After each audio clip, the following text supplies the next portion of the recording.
Hello everybody, and welcome to a WebShield guide on how to set up WordPress. WebShield's an internet filtering service and WebCube is their hosting service. Now this is a standard install of cPanel. If we scroll to the bottom we can see the Softaculous install wizards.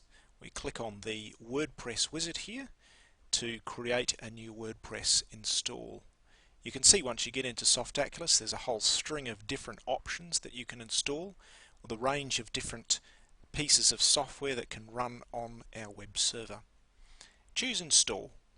Now we choose the location directory. Now normally if we're installing to the main directory we'd remove this, but for the sake of this tutorial I'm going to leave it in and create to a temporary directory.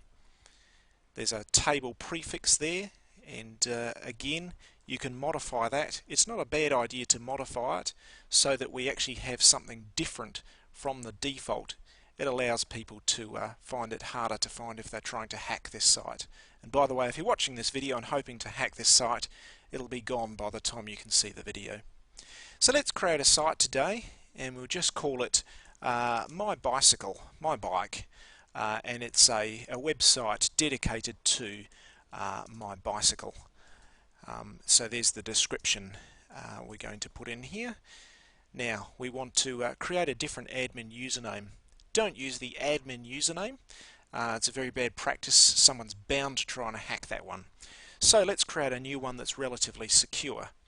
And this time I'm going to go for my bike with a combination of letters and numbers.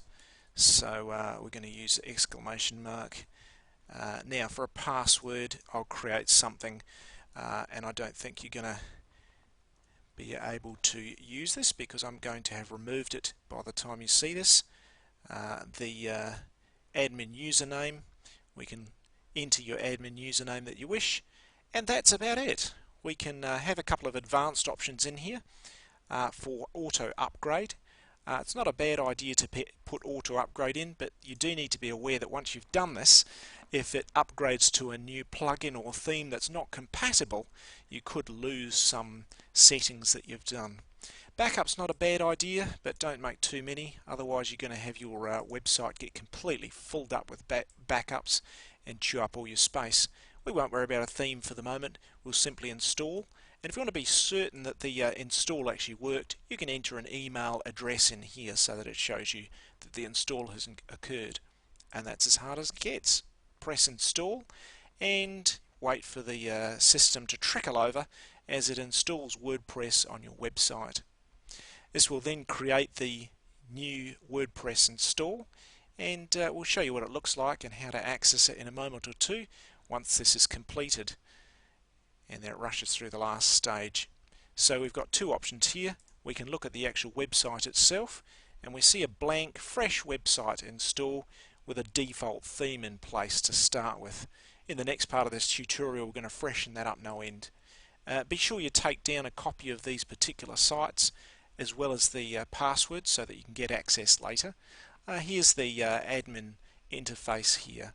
So when we open the admin interface we get this clean entry point for our website asking us for the username and password, and obviously we use the username that we created before